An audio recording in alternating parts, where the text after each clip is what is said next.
గజం భూమి కేవలం 5,500 రూపాయలతో 135 గజాల భూమి కేవలం 7 లక్షలు మాత్రమే. లీలాయతాభ్యాం రసశీతలాభ్యాం నీలారుణాభ్యాం నయనాంబుజాభ్యాం ఆలోకయేదద్భుత విభ్రమాభ్యాం బాలః కదా కారుణికః కిశోరః. కృష్ణుడు మన మీద ఎప్పుడు కరుణిస్తాడో కదా అని అడుగుతున్నారు లీలాసుకులు. అయితే మనం భాగవత కథాసుధ 7వ భాగంలోకి వచ్చాం. ఇవాళకి 7వ రోజు తిరుప్పావై మొదలుపెట్టి ఆండాళ్ళ తల్లి అయ్యవారిని ఎలా ఎలా మేల్కొల్పుతోందో ఏ రోజుకు ఆ రోజు తిరుప్పావై విని ఆనందించండి. మా సుమన్ టీవీలోనే భాగవత కథాసుధ కూడా విందాం. అయితే కృష్ణుడు తర్వాత గోపబాలుడు దూడలు వాళ్ళు కాస్తున్నటువంటి దూడలతో సహా అఘాసురుడనే కొండ చిలువ నోట్లోకి వెళ్ళారు. ఈ వెళ్ళిన తర్వాత కొండ చిలువని సంహరించాడు. వీళ్ళంతా బయటకు వచ్చేసారు. ఈ బయటకు వచ్చేసి ఇంటికి వెళ్ళిపోయారని చెప్పుకుంటున్నాం. అయితే ఈ వ్యవహారం ఇది ఏమిటి? అఘాసురుణ్ణి కృష్ణుడు సంహరించింది 5వ ఏటైతే 6వ ఏట గోపబాలుడందరికీ చెప్పారట ఒక సర్పాన్ని కృష్ణుడు సంహరించాడు అని. పరీక్షిత్ మహారాజు ఆశ్చర్యపోయాడు. సుఖమహర్షి, నీవు నా గురువి, శిష్యుల సందేహాలు గురువులు ప్రేమతో తీరుస్తారు. కృష్ణుడు 5వ ఏట అఘాసురుణ్ణి సంహరిస్తే 6వ ఏట ఆ కథ గోపకులంలో ఎలా తెలిసింది? గోకులంలో సంవత్సరం పాటు విస్మయంలో ఉన్నారా గోపబాలురంతా? పైగా బోలంటే మంది, వందల మంది గోపబాలుడు, వేల గోవత్సాలు దూడలు. వీళ్ళలో ఒకళ్ళైనా వెంటనే చెప్పలేదా? ఏడాది కాలం పట్టిందని చెప్తున్నావే, అది ఎట్లా సమంజసంగా ఉంది అని అడిగాడట. అడిగితే దీనికి చెప్తున్నారు, ఈ సంవత్సరం అనే ప్రస్తావన తేకుండా ఏడాది ఎలా గడిచిందో చెప్పలేదు, నువ్వు ఎట్లా గడిచిందో చెప్పమంటున్నాడు. సుఖమహర్షి సమాధానం చెప్తున్నాడు. రాజా, చాలా మంచి ప్రశ్న వేసావు. నువ్వు వరుసగా ఎన్నో ప్రశ్నలు అడుగుతున్నావు. దానివల్ల ఏంటంటే మనకి ప్రశ్నల వల్ల కథ లోపలికి భాగంలోకి లోతులలోకి వెళ్తాం. మనం భాగవత కథలో ఎన్నో లోతులు ఉన్నాయండి. మనం సామాన్యంగా పెద్దవాళ్ళు చెప్పినట్టు ప్రవచనంగా కాకుండా కథగా చెప్పుకుంటూ వెళ్తున్నాం. పిల్లలు కూడా వింటారన్న భావనతోటి ఎక్కువ భాగవత విశేషాలు భగవద్ విశేషాల జోలికి పెద్దగా వెళ్ళటం లేదు, సుమారుగా వెళ్తున్నాం. అయినా కూడా పరీక్షిత్ మహారాజు సుఖమహర్షిని అడిగిన విశేషాలు తప్పకుండా తెలుసుకోవాలని భావించి ఈ విషయం చెప్తున్నాను అనమాట. అయితే ఈ రాక్షసుడు చనిపోయాడు, అఘాసురుడు. అతన్ని వధించే సమయానికి కృష్ణుడికి 5 సంవత్సరాల వయసే ఉంది. ఆ దేవతలు ఆనందం పట్టలేకపోయారట. ఇంత పెద్ద సర్పాన్ని చిన్న బాలక రూపంలో ఉన్న విష్ణువు వధించటం అనేది చాలా పరమాద్భుత లీలగా అనిపించింది. వాళ్ళు పైనుంచి ఆనకాలు దుందుబులు దేవదుందుబులు మోగినాయి, పైనుంచి పుష్పవృష్టి కురిసింది, అందరూ ఆనందించారు. ఈ గోకులాన్ని రక్షించడానికి కృష్ణుడు చేస్తున్న అద్భుతమైన చేష్టలు, ఆశ్రితుల పట్ల ఆయన చూపించే అపరిమితమైనటువంటి కరుణ, ఇవన్నీ ఆనందంగా అనిపిస్తోంది. అయితే ఈ గోపాలుని రక్షించటానికి కృష్ణుడు ఇంకా ఎంత దూరం వెళ్తాడో చూడాలనిపించిందట సృష్టికర్త అయిన బ్రహ్మదేవుడికి. ముందు ఒక రాక్షసిని చంపాడు, తర్వాత ఇంకొకరిని బండిని తన్నాడు, తర్వాత తృణావర్తుడితో వెళ్ళాడు, ఆ తర్వాత ఒక కొంగని చంపాడు. ఎంతమందిని చంపుతున్నాడు? కొంగని దూడ రూపంలో వచ్చిన వాళ్ళని ప్రతి వాళ్ళని సంహరించి ఈ తనతో ఉన్నటువంటి గోపాలుడిని రక్షించే ప్రయత్నం చేస్తున్నాడు. ఇంకా ఎక్కడికి వెళ్తాడు, ఇంకేం చేస్తాడో చూడాలనుకున్నాడు బ్రహ్మదేవుడు. ఏం చేశాడు? ఈ అఘాసుర సంహారం తర్వాత కృష్ణుడు ఏం చేశాడట, తన మిత్రుల్ని దూడల్ని అందరినీ యమునా నదికి తీసుకొచ్చాడు. యమునా తీరానికి భోజనం చేసి ఆడుకుందాం అనుకున్నారు. సరే, వీళ్ళు ఏం చేశారు, దూడలకి నీళ్లు తాగిచ్చి వాటిని మేతలకు వదిలిపెట్టేశారు. వదిలిపెట్టి సద్దులు తెచ్చుకుంటారు. రోజు పొద్దున్నే కదా వీళ్ళు బయలుదేరి వచ్చేది, సద్దన్నం తెచ్చుకుంటారు. బాగా ఎండెక్కే వేళకి ఇంటికి వెళ్ళిపోతారనమాట, లేదా ఎండెక్కి చల్లబడే వేళకి పొద్దుటికి ఒక మూట, మధ్యాహ్నానికి ఒక మూట కూడా కడతారు. వీటి పొద్దున్నే వచ్చేసేటప్పుడు సద్దెన్నాలు మూట కట్టి తెచ్చుకున్నారు. ఏం చేశారు, చక్కగా అన్నీ ఎవరి మూట వాళ్ళు ఊడదీశారు. ఎవరి మూట వాళ్ళు ఊడదీసి కొందరి దగ్గర పెరుగన్నం ఉంది, కొందరి దగ్గర రాత్రి చేసిన పులిహార ఉంది, ఇంకొందరు పెరుగన్నాలు రకరకాలు తెచ్చుకున్నారు. ఈ పెరుగన్నంలో నలుచుకోవడానికి ఊరగాయలు కూడా తెచ్చుకున్నారు. మరి పెరుగన్నం ఒట్టిగా తింటే డెక్క పట్టేస్తుంది, తప్పకుండా నలుచుకుందుకు ఏదైనా కావాలి. ఈ వేళ్ల సందులో ఊరగాయ ముక్కలు పెట్టుకుని ఇట్లా ఒక ముద్ద తినటం, ఊరగాయని నాలికతోటి చప్పరించటం అనమాట. కృష్ణుడికి చూపిస్తున్నారు ఇట్లా తినాలి, ఇట్లా తినాలని. ఈయన ఏం చేశాడు, చక్కగా ఈ వర్తులాకారంలో కూర్చున్నారు పిల్లలంతా. బ్రహ్మదేవుడు చూస్తున్నాడు కృష్ణుడు ఎట్లా ఉన్నాడా అని. ఈయన వేణువును ఏం చేశాడు, ఫ్లూట్ ఊదుకుంటూ తిరుగుతుంటాడు. వేణువుని గురించి మళ్ళీ చెప్పుకుందాం ఇంకొకసారి. ఆ వేణువుని నడుముకున్న దట్టిలో దూపాడు. కొమ్ము బూరాన్ని బెత్తాన్ని సంకలో పెట్టుకున్నాడట. బూరా ఊదాలి, ఎవరెవరు ఎక్కడున్నారో పిలుపు కోసం. ఆ బూరా ఊదంగానే అందరూ పలుకుతారు. అక్కడి నుంచి ఈ దూడల్ని తోలడానికి చిన్న బెత్త ఉంది, ఎడం చేతిలో సంకలో పెట్టుకున్నాడట. అరిచేతిలో పెరుగన్నం తెల్లగా, అక్కడి నుంచి వేళ్ల మధ్య ఎర్రటి ఊరగాయ పెట్టుకుని తింటున్నాడు. ఈ బాలుడందరూ ఒకళ్ళ చేతుల్లోది ఒకళ్ళు లాగేసుకుంటున్నారు. ఒరే నీ ఊరగాయ బాగుంది, మీ ఇంట్లో బాగుంటుంది, మీ అత్తయ్య బాగా చేస్తుంది, ఇట్లా మాట్లాడుకుంటూ ఆ ఒకళ్ళ దాంట్లోంచి ఒకళ్ళు తీసుకుంటున్నారు. చద్దెన్నాలు ఎంగిలన్నాలు తింటున్నాడు కృష్ణుడు వీళ్ళతో పాటు. ఈయన అరచేతిలో ఉన్నది ఎంత బాగుందో అనగానే ఇంకొక పిల్లవాడు ఎవడు ఏది ఏది నాకు చూపించు అంటే ఈయన ఇప్పటిదాకా ఈయన ఆస్వాదించిన ఊరగాయ రుచి ఇంకో పిల్లాడు ఆస్వాదిస్తున్నాడు. ఇలా ఎంగిళ్లతోటి పెరుగన్నాలు చద్దన్నం తింటును కోలాహలంగా ఉన్నటువంటి కృష్ణుడిని చూసి ఏమనుకున్నాడు ఆయన, పవిత్రమైన యజ్ఞభాగాలు స్వీకరించే శ్రీమన్నారాయణుడు సద్దన్నం తింటున్నాడు, అది కూడా బాలురు, మానవ బాలురు, వాళ్ళ ఎంగిలి. ఎంత చిత్రమో అనిపించిందట. పైగా అవి తింటుంటే ఎలా ఉందంటే అది ఏదో స్వర్గారోహణ చేస్తున్నంత సంతోషంగా నవ్వుతున్నాడు ఆయన. ఈ పెరుగన్నం చద్దన్నం తింటుంటే ఎంత ఆనందంగా ఉందో, ముద్దకి ఆస్వాదిస్తున్నాడు, ఎంత బాగుందో అని లొట్టలేస్తున్నాడు. ఎంగిలన్నం తీసుకుని తింటున్నాడు. దేవతలందరూ ఆశ్చర్యంగా చూస్తున్నారు. ఈయనకి యజ్ఞానికి అధిపురుషుడు విష్ణువే. యజ్ఞంలో వేసినవన్నీ విష్ణువుని చేరతాయి. యజ్ఞానికి మొట్టమొదటి ఆవిర్భోక్త సాక్షాత్ శ్రీమన్నారాయణుడు. అటువంటి వాడు ఈ భూలోకంలో ఒక బాలక రూపధారి అయి ఈ మానవుల తాలూకు పిల్లల ఎంగిళ్ళు తింటూ వీళ్ళతోటి సంతోషంగా ఉన్నాడని ఆశ్చర్యంగా చూస్తున్నారు. ఇంతలో వీళ్ళ చుట్టుపక్కల ఉన్న దూడలు కనపడలేదు, దూరంగా పోయినాయి. ఈ పిల్లలు కంగారు పడి ఆ చద్దన్నం వదిలిపెట్టి లేవబోయేసరికి కృష్ణుడు ఏమన్నాడు, ఈ పెరుగన్నం చేతిలో పెద్ద ముద్దుంది, ఇవి ఆవకాయ ఊరగాయ వేళ కింద సందులో 2 వేల సందుల్లో 2 రకాల ఊరగాయలు పెట్టుకున్నాడు. ఉండండి నేను చూసొస్తానని ఏం చేశాడు, ఈ ఎంగిల్ చెయ్యి ఎంగిల్ మూతితోటే లేచి బయలుదేరాడు.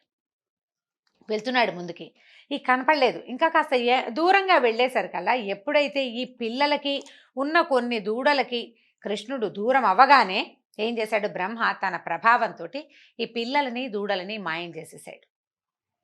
ముందుకు వెళ్ళిన కృష్ణుడికి అక్కడ దూడలు కనపడలేదు, వెనక్కొచ్చి చూస్తే తన మిత్రుడు కనిపించలేదు, పిల్లలు కూడా లేరు.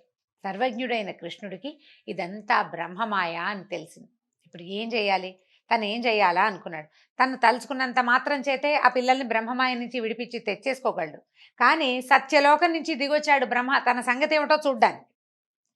ఈ కృష్ణుడు ఎంత దూరం వెళ్తాడో, ఈ కృష్ణమాయ ఏమిటో, ఆయన ఎలా ఇక్కడ తన లీలలతో ప్రవర్తిస్తున్నాడో చూడాలని స్వయంగా సత్యలోకం నుంచి బ్రహ్మదేవుడు వచ్చేస్తే ఆయన సరదా ఎందుకు పోగొట్టాలి? భగవంతుడు ఎవ్వరి సరదాలు పోగొట్టడు. ఈ బ్రహ్మదేవుడు సరదా పోగొట్టకుండా ఉండడానికి ఏం చేశాడు, ఆయన ఎంత అత్యద్భుతమైనది చేశాడు చూడండి. బ్రహ్మమాయ తొలగించటము పనికి వద్దనుకున్నాడు. తొలగించకపోతే కుదరదు. సాయంకాలం అయ్యేసరికల్లా పిల్ల జల్ల అందరూ ఇల్లు చేరాలి కదా. ఈ దూడలు తోలుకొచ్చిన చిన్న పొన్న పిల్లలు 5-5 ఏళ్ల నుంచి 10-12 ఏళ్ల దాకా ఉన్నారు. ఈ పిల్లలంతా దూడలు, వీళ్ళందరూ ఇల్లు చేరకపోతే, దూడలు లేకపోతే ఆవులు ఏడుస్తాయి, పిల్లలు రాకపోతే తల్లులు ఏడుస్తారు. ఏం చెయ్యాలా అని ఆలోచించి ఏం చేశాడు, ఒకే ఒక ఉపాయం ఏంటంటే బ్రహ్మమాయకి ప్రతిక్రియ విష్ణుమాయే అని భావించాడు. అందుకని ఏం చేశాడు, అటు విధాతకి వేడుక కలిగించాలి, గోకులంలో అందరినీ హాయిగా సంతోషంగా ఉంచాలి. అందుకని ఏం చేశాడు, జగత్ సృష్టికర్త అయిన కృష్ణుడు వెంటనే తానే వందలాది గోపబాలుడుగా మారిపోయాడు. తానే వేలాది లేగదూడలైపోయాడు. ఎందరు బాలుడు ఉండాలో అందరూ, ఎవరి ముక్కు ఎవరి మొహం ఎవరి మూతి వాడిదే, అదే రూపం అదే రంగు అదే గంతుతోటి ఆ బాలుడైపోయాడు. ప్రతి బాలుడి రూపము తనే ధరించాడట కృష్ణుడు.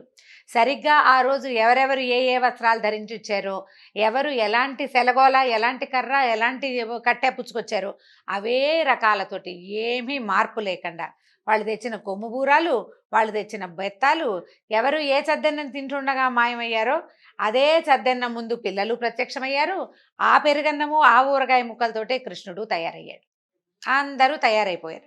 అయిన తర్వాత ఏముంది, లేగదూడలు, మొత్తం లేగదూడలని ఎన్ని మాయమయ్యాయో అన్నీ వచ్చేసాయి.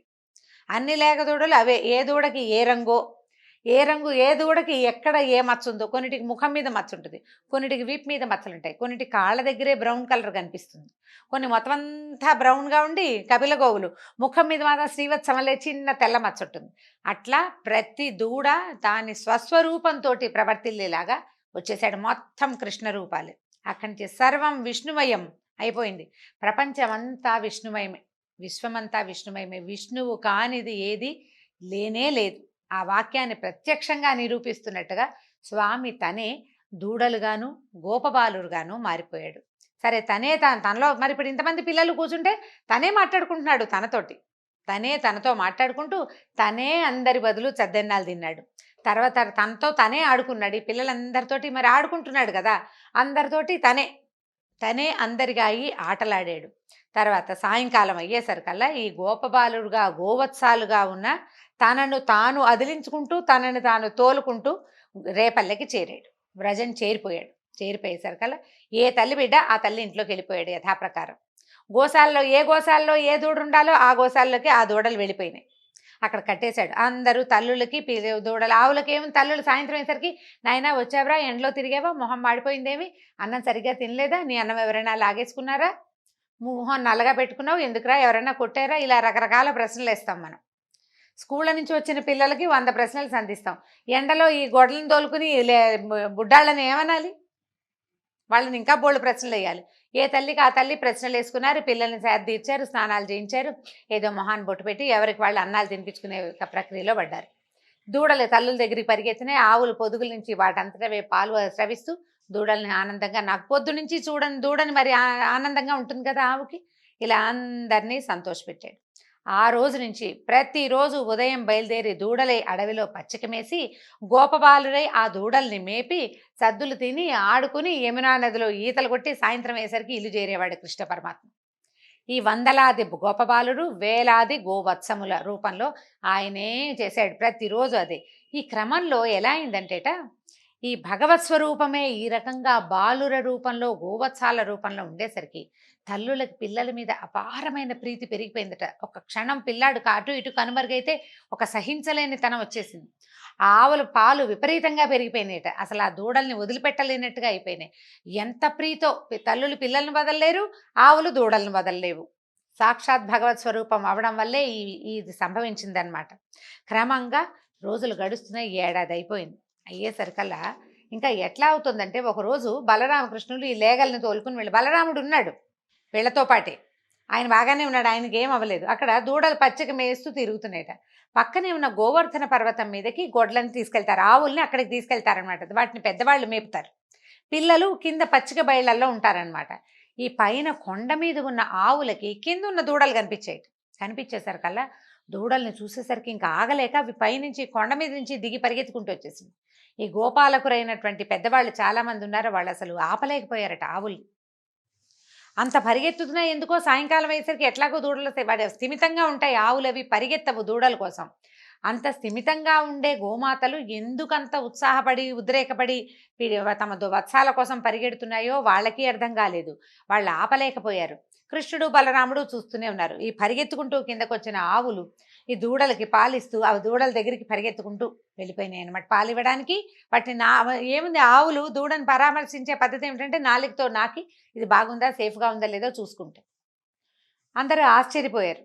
సరే, అక్కడి నుంచి ఆ పైనుంచి గోపాలుడు కూడా దిగొచ్చారు. ఆవులు వచ్చేసారు కదా, ఆవులతో పాటు గోపాలుడు దిగొచ్చి కింద తమ పిల్లలు కనపడేసరికల్లా ప్రతి తండ్రి తన పిల్లాన్ని కావలిచ్చుకుని సంవత్సరం తర్వాత కనపడ్డవాడిని చూసినట్టుగా ప్రేమగా కావలిచ్చుకుంటారు. పొద్దునే వెళ్ళారు పిల్లలు.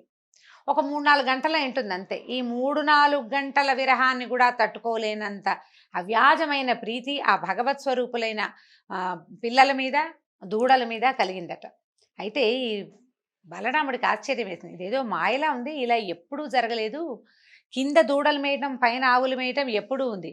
పిల్లలు కింద చిన్న దూడల్ని తోలుతూ ఉంటారు, నాన్నలు పైన ఈ గోవర్ధన పర్వతం మీద నిలబడి ఆవుల్ని మేపుతుంటారు. వాళ్ళు పరిగెత్తుకురాలా, అవి పరిగెత్తుకురాలేదు ఎప్పుడు, ఏమిటి మాయ అని. ఇలాంటి మాయ ఎవరు ప్రయోగించగలరు? ఇది రాక్షస మాయ కాదు. రాక్షస మాయలోకి దిగిన మనుషుల ప్రవృత్తి వేరే ఉంటుంది. ఇది అసలు ప్రేమ కురిసిపోతోంది ప్రవాహం అని ఈయన ఆలోచించుకుని చూశాడట. బలరాముడు అందరి వైపు చూస్తే ప్రతి ముఖంలోనూ శంఖచక్రధారి పీతాంబరుడు అయిన సర్వాలంకార శోభితుడైన శ్రీమన్నారాయణుడే కనిపించాడు. ఆయన అనుకున్నాడు, విష్ణుమాయ నా స్వామి చేయగలడు ఇంత మాయ, సామాన్యుల వల్ల అవుతుందా? ఎవరైనా చేయగలరా? ఇంతమందిని మాయ చేయటం ఎవరి వల్ల అవుతుంది? కేవలం విష్ణుమాయకే ఇది సాధ్యమవుతుంది అనుకున్నారు. ఇంతలో సరే అప్పుడు అడిగాడు బలరాముడు, ప్రభు ఏమైంది, ఏం జరిగింది అని అడిగితే, ఇట్లా బ్రహ్మమాయ ఏం జరిగింది, ఇలా దూడలు శిశువులు అందరూ మాయమయ్యారు, వీళ్ళందరూ బాధపడతారని నేను ఈ ప్రయత్నం చేశానని కృష్ణుడు చెప్పాడు. ఇంతలో ఏమైందట, బ్రహ్మదేవుడు కనురెప్పలు తెరిచాడట. బ్రహ్మగారి ఒక కను రెప్పపాటు మానవుల కాలంలో సంవత్సరం అటండి. ఆయన కళ్ళు మూసుకున్నాడంతే. కళ్ళు తెరిచి చూసేసరికల్లా మనకి ఒక ఏడాది అయిపోయింది. మొదటి భాగంలో ఏమిటంటే ఈయన ఎదురుగుండా గోపబాలురు అన్నం తింటున్నారు, దూడలు పచ్చిక మేస్తున్నాయి. వీళ్ళంతా ఇక్కడే ఉన్నారు. ఆయన కనపడుతున్న ఆయన దగ్గరున్న పిల్లలు, దూడలు మాయలో, నిద్రలో ఉన్నాయి.